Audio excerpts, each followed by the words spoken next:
tayo para sa didi ng ating kiddos.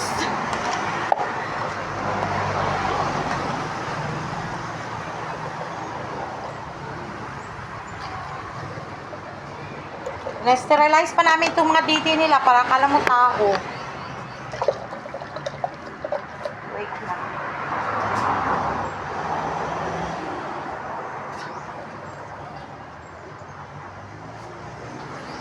Para matunaw yung gatas.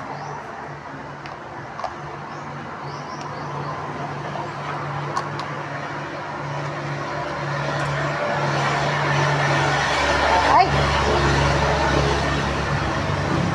Gantinan mo. Ganito.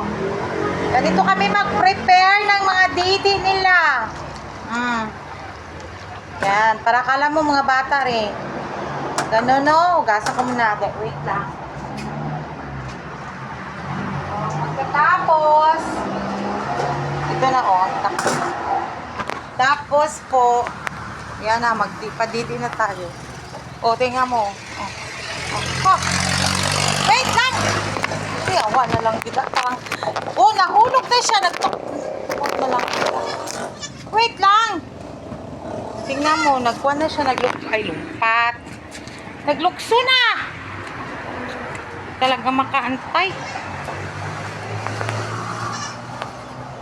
Hindi makaantay. Talaga. As in. Dali na. Dali na.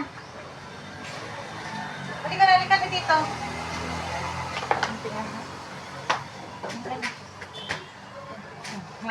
Naglukso.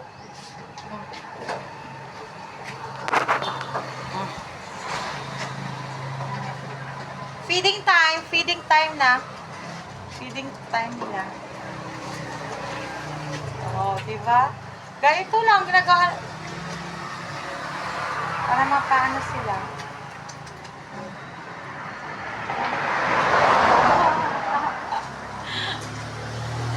Ganito ginagawa ko every 4 hours at 3 times a day. Wala.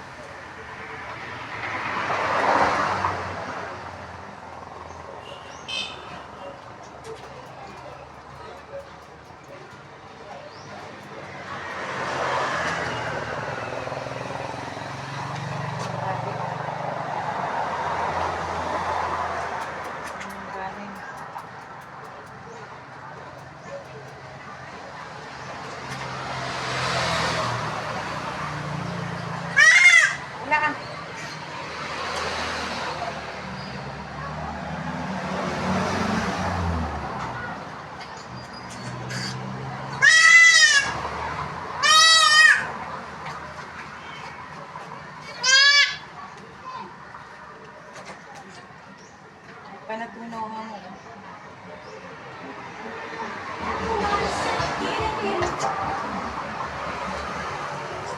Ay naman kasi yan.